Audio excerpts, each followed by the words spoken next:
Hello and welcome to yet another session of Financial Fridays. I'm so happy to introduce today's speakers to you guys. And this being one of the last Financial Fridays that we will be doing in 2021, we wanted to make it like inclusive, talking about everybody and moving together, also in the holiday season spirit. So we are talking about transit, but microtransit.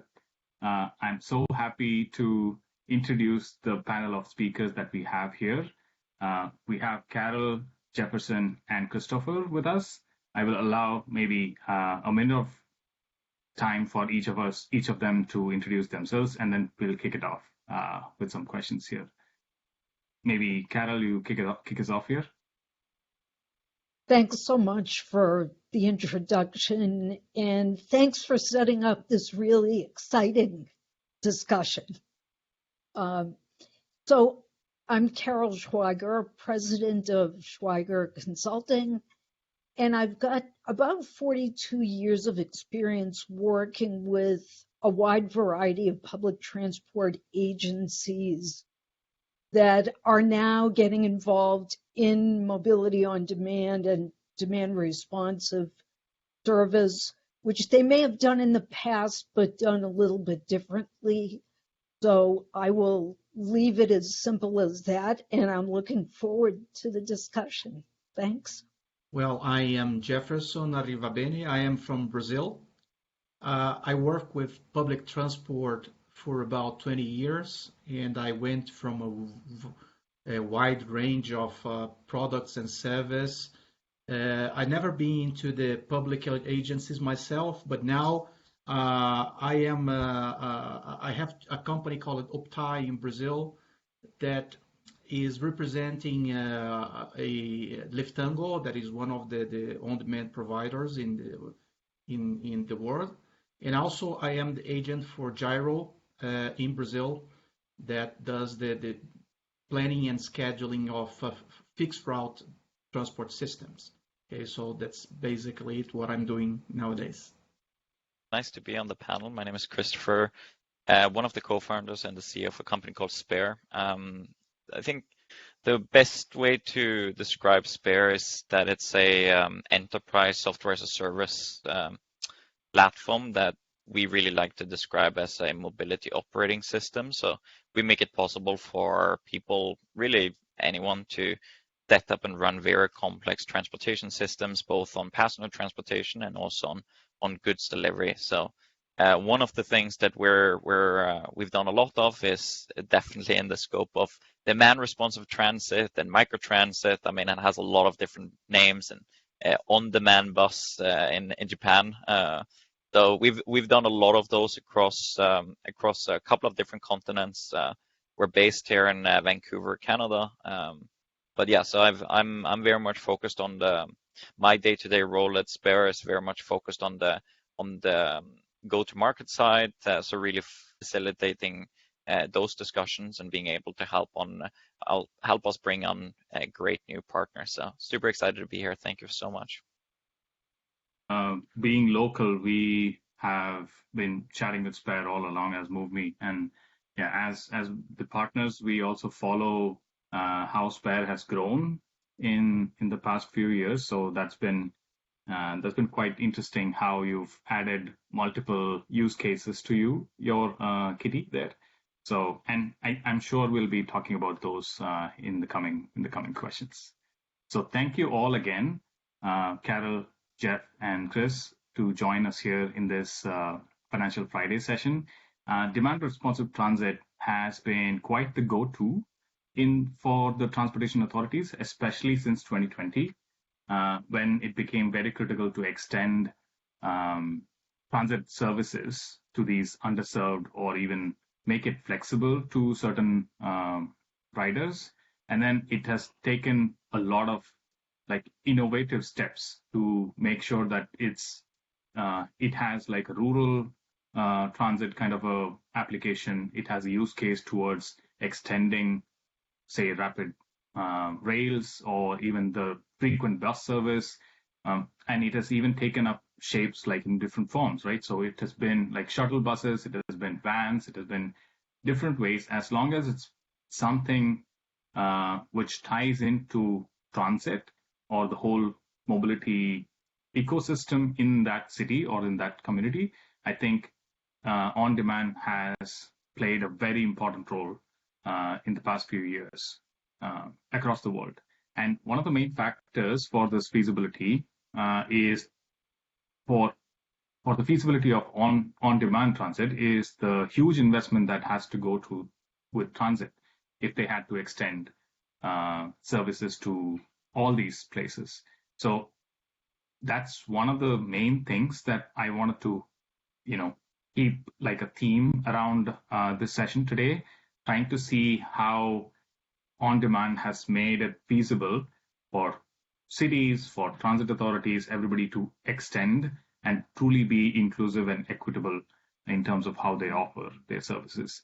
So on that note, I wanted to kick off maybe a broad idea of what DRT is, and maybe all of you are such an expert in this space, you pick maybe one or two things as your favorite things about DRTs or microtransit, and then please explain why. Maybe we will start with you, Chris, and then go with Carol and Jeff. Yeah, sure. One or two things that I really like. Well, I think the first one is probably the flexibility. There's so many shapes and forms of it, and it really is. It can be so flexible, which means that people can be very creative in terms of service delivery. And there's a huge opportunity there to kind of improve service delivery and planning going forward. I also think another thing that's probably one of my favorite is that there's so much that we don't know, to be honest, yet about it. It's still such like a new concept in itself. We've had demand responsive transportation for a very, very long time, right? And then now most of it is driven by like pretty modern technology. And I think there's still so much innovation that is yet to be innovated on when it comes to this space. In all forms and assets. It could be in terms of the actual operational side, it could be in the technology side, it could be in like even things like marketing. So I think that those are kind of some of my top two favorite things. Great. And then you, Carol, what's your favorite? So I have to agree with everything that Christopher just said. I think my two top things are almost identical, but it's the true demand response nature of this kind of service. This service has been around certainly my whole career for a long time. And I think it's very ironic that we've always called it demand response transit, but it's never really been demand response until now because of these new tools that we have. Typically, demand response has been a situation where someone has to make a reservation for a ride a day or more in advance. And that's not true demand response. So now we're really using that term well when we say demand response or mobility on demand. I think the second thing that excites me is the fact that we now have more technology that allows people to travel in a sort of more personalized way than they have before. I think that technology can bring some challenges as well that I'm sure we'll talk about later. But I think the role of technology is significant, and that's really what allows us to make it really flexible. So those are my two tops for what makes it exciting. What I think it's my favorite is the inclusion of those who were left behind with the traditional modes of transportation. Here in Brazil, public transport, when you talk public transport, most of the time you're talking about bus networks. So it's impossible when you have cities to cover 100% of the territory with bus network that is going to serve the public in the correct way. And I think we can deal. I cannot say that we can resolve 100% of those issues with on demand, but I think we can offer a better service than it was before. Another thing that I think is coming is really with the COVID situation, cities below 100,000 people that were poorly served with FRT networks can now rethink their work and perhaps use the on-demand as a complementary service, or perhaps totally replace the networks by on-demand. We will see what is going to come for the future, but this is what I think is my favorite, because I don't have terms of comparison here yet. Why should transit consider DRT? You mentioned some points about extending the service and making it available to communities across, away from the hub. But what other things? Let's talk about, like you mentioned funding, you mentioned cost. What are the points that transit thinks about? Yeah. Well, I think here we have a complete shakedown, because the funding, starting with the funding, Brazil was always funded by ticket sales. So having subsidy was not in the practice. So in the past, operators, they made a lot of money with operating buses, so that kind of entered in the culture of the country that this should be that way forever. It's going to be a good business forever, and this is not the reality anymore. So this is something that people are reevaluating here, and they are considering DRTs as not a solution, but there's no silver bullet for all the problems that we have, but as a complementary service that might reduce the operational cost in certain stages. So this is something that they are considering. I am discussing with them and some agencies. Another problem that in my initial talk, I said the capillarity also is something very important, because in some areas, low density or smaller cities, they are launching buses in the main routes, and sometimes they overflow those routes with buses in the peak hours. But those areas that are far or with less density, they don't have the levels of service that is required. Flexibility as well, because again, this is something that we are looking for, inclusion. And when we include people into the network, flexibility is quite important.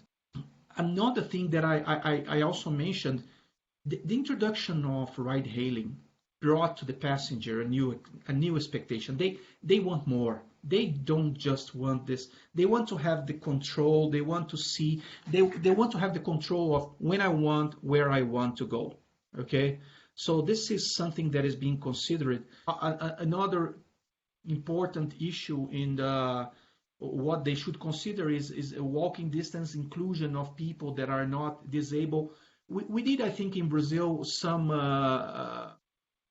We decided to include people. The paratransit in Brazil basically is attended by the bus service, and we understand this is not the best solution, because sometimes we decided to feed 100% of the buses with wheelchair lifters, and this has proven to be not the best solution, because sometimes the lifters, they are broken.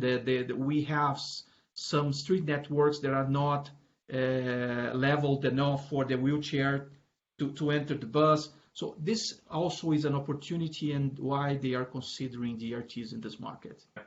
Now it's growing, and then what are the business cases that you're hearing from the transit authorities as Spare? It's a very large range, and it's also very geographically focused, I would say. Just like my opening, favorite things about microtransit is this very flexible. That also means that the business case is very flexible, and we see it being used for numerous different use cases across the world, right? Like anything from kind of what Jefferson talked about with being able to go to like more smaller city. It can be like a good, almost like introductory transit service for smaller cities, especially cities that haven't had public transportation up until now. It's a large investment to move all the way to fixed routes, so it could be kind of a starting point to consider some kind of a microtransit service. That's one case. Another case is kind of the very typical, first last mile example, taking people to and from like, a train station or that kind of stuff. Paratransit is a major use case in both the US and in Canada. I would say that's less of a use case in other geographies that we're serving. And then there's also more like specialized things like specialized school transportation, employee transportation, university transportation, and maybe the last one is kind of a more emerging business case, is basically a premium transit service. What I mean by that is that as the world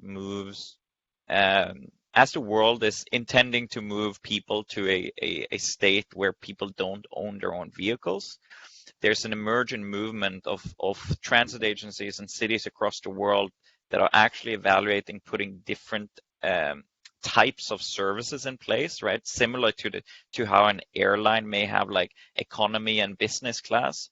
You may also find ourselves that we actually have like, fixed route that is less expensive and maybe some more like premium demand responsive service that is more expensive. But for some people, it may be cheaper based on where they're going or if they're in a special group or stuff like that. So we're seeing like a range of different use cases being, currently served and has been served for honestly decades with demand responsive and now transitioning to more modern technology. And then also this modern technology and this new way of kind of focusing on how do we move people out of their own vehicle, being able to emerge like completely new business cases.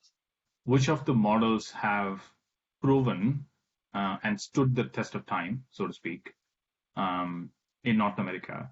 And what are the challenges in those terms? And how is, like you initially mentioned, how is the new age demand responsive technology trying to solve that? What do you think about those? The challenges that I think about are in traditional paratransit service. One of the biggest challenges has always been the cost of that service. And for many, many years, we always talk about the productivity. How many people per hour are you carrying? And if it's below a certain number, it's not tremendously cost effective. But I think now we have the opportunity to do things much more efficiently. I think some of the new business or use cases really accentuate that sort of discussion of efficiency. And an example that you kind of alluded to, Christopher, is going into employment situations where, for example, someone is given a company car. That's a benefit. Well, now we don't all look on that as being very favorable because we're adding another potentially single occupant vehicle to the mix, which we really don't want to do. What if we could provide the kind of service that Christopher just alluded to, sort of a premium service, if you will, where that person can travel, just at the last moment somewhere to do a business transaction. The other place that I think has been very challenging to serve, and we've kind of talked around it a little bit already, is we have a lot of employment locations, particularly in rural and small urban areas, where they're not operating on a 9 to 5 timetable during the day. They may be in a shift operation. And I think here we also have an opportunity to serve that market much better than they've been served, and really, again, provide this sort of more personalized service for people. I think there is a question about the sustainability of some of these services, given that they are more personalized and they may be apt to not carry as many people as we would like, but they play a significant role in sort of the list of services that a public transport agency could provide. I think that you covered a couple of cases there. At the same time, you brought out the challenge, saying that it might not be sustainable end of the day, and that's one of the things, right? So while we are trying to put something which is environmentally sustainable, it has to make sense in the feasibility side for the operator and for the user, or in this case, like a company, a B2B, an employer, to offer these. And these should be, if they're premium, maybe they will have enough demand to do that. So in that sense, then I will flip it over to the next question, the penultimate question, basically, to talk about where is it going? We've seen that it's been on demand and demand responsive has been there for some time. Where is it going? What's the potential for growth? Which area do you think ranks a better chance of proving itself as a business case versus the other, is if there is any? And what are the new things that are coming up in this demand response? Maybe we'll start with you, Chris. Yeah. What's next is a great question. I do think that one of the shifts we've seen across the world when it comes to cities and transit agencies is that they thought of themselves as more or less just fixed route providers in the past. And we're seeing a pretty aggressive transition to them basically calling themselves mobility providers. And how they're still in the business of getting people from A to B, but how they get people from A to B, that may differ. We've seen some extreme cases, like for example in the Nordics, like some of the transit agencies, they're running their own car sharing services, they're running their own bike sharing services, they're running their own trains, buses, on-demand services. They're even looking at doing these premium services. So I do think that we're just going to see a continuing exploration on that, and it's really based on the fact that, like, in order to bring more choice riders into these systems and continue for people to be using public transportation, no matter age, they're going to be continuing to explore new services. Like, for example, one concrete example on that is that the transit agency of Oslo, they've been pretty good at getting people to not use their own vehicle anymore, right? They have an excellent fixed route service where you can catch a bus pretty much anywhere in Oslo in 3 to 5 minutes. So it's really good of like getting people on board. But then when people start having families and stuff like that, they've been struggling with people buying cars because it's all about the family logistics at that point, right? That's the more important thing. So one of the services that I know they've set up is that they've set up both school transportation services, like school buses and stuff like that, which for them was pretty new stuff. And then another thing is also they've also set up special services to take like the kids to like soccer practice and stuff like that. So I think there's just going to be like a lot of like really interesting use cases because there's a lot of jobs to be done when it comes to transportation. Like it's a legitimate job to take your kids to soccer practice, right? So if people are not going to use their own vehicle, then you're going to need something to carry that. So I think we're going to see a lot more creativity on that going forward. Which are the two areas that you would think are, from a Brazil market perspective, are set up well for growth for DRTs? Well, I truly believe that DRT can benefit from smaller cities. I think this is an area that has a big potential for growth, and also some corporate shuttles. It's something that we are looking into here. These are two areas that are big potential. Okay. But initially we need to overcome some doubts of the market about DRT, because as I said, it's a new service here. There has been some initiatives, and I think as a first entry they made some mistakes, and now we are recalculating the route. And but I see some challenges that we have to deal with first, and but perhaps this related to funding. COVID has helped a little bit us in the sense of changing the tariff structure in this country. I think this is going to change, and it's going to help a little bit. Other challenges that I see here is a mapping. I don't know if the map in Brazil is updated enough to support an on-demand system. This is something that I would like to see it solved before the on-demand takeover some of these opportunities that we just mentioned. Okay, so I really believe that on-demand has a future when we resolve those problems. But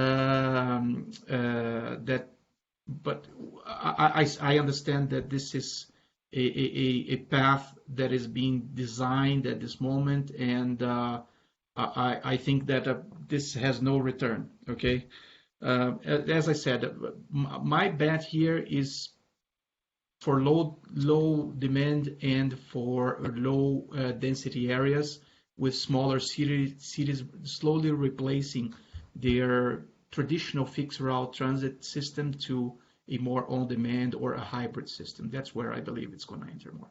What are your thoughts on where it's going? What's the potential for growth? So right now, a lot of the discussion is around better integrating all of the services that an agency provides. You know, a lot of us in the business are very used to talking about individual services, fixed route, paratransit, mobility on demand, and then all of the sort of external services that are coming into the public transport fold, like bike sharing, car sharing. I think we need to get to a point where it almost doesn't matter to the public what you call it, that they can avail themselves of whatever service works best for them. And in that sense, I think mobility on demand has a significant role to play. I think as public transport agencies look at themselves as being the primary providers of mobility, rather than the way we've always looked at it in the US, where everybody has a car and that's always the number one thought. Obviously, if people don't have the kinds of services they need, we're not going to be able to do that. But I always think about this a lot because I live in a suburban area that does not have really great public transport services. But I think once the family of services is more diversified, and mobility on demand is one of those, it shouldn't matter to anybody what you call them. The other one is kind of a very specific thing. with mobility on demand, with the sort of technology part of that, we do have to make sure that we're not leaving people behind, people who can't avail themselves of the technology. They don't have access to it. They don't feel comfortable with it.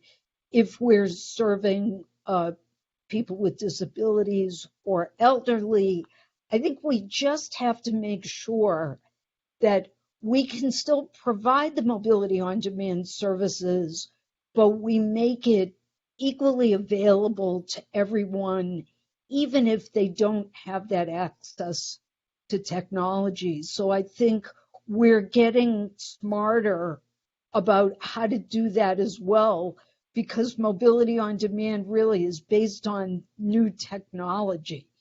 But we still need to make sure that it's accessible to everyone. So those are my two top thoughts there.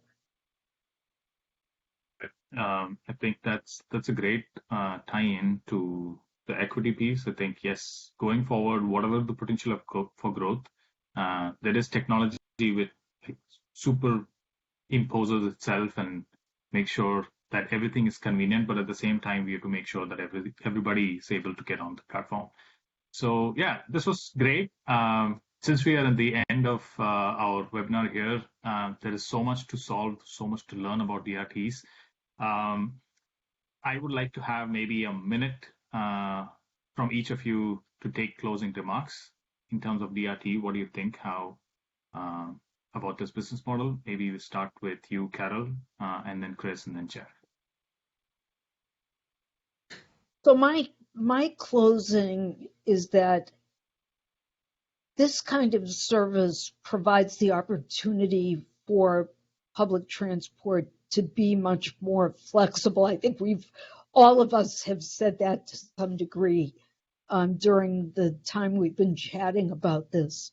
But I think that flexibility is necessary for a lot of reasons that have already been mentioned. Public transport often takes a back seat to other mobility modes, if you will.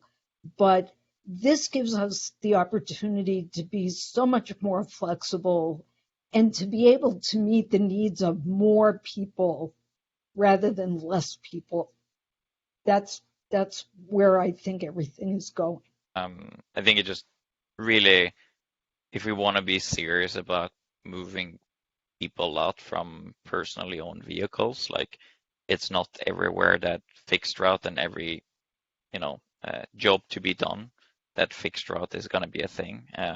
Like sometimes that works, sometimes it doesn't work, sometimes you're walking, sometimes you're biking, right? So just like all of those modes, I think on demand will be an important aspect going into the future of really allowing transit agencies and cities across the world to really be creative and data driven in delivering service, and also being a big factor in the equity piece as well. I think that's very important. So great point there, Carol.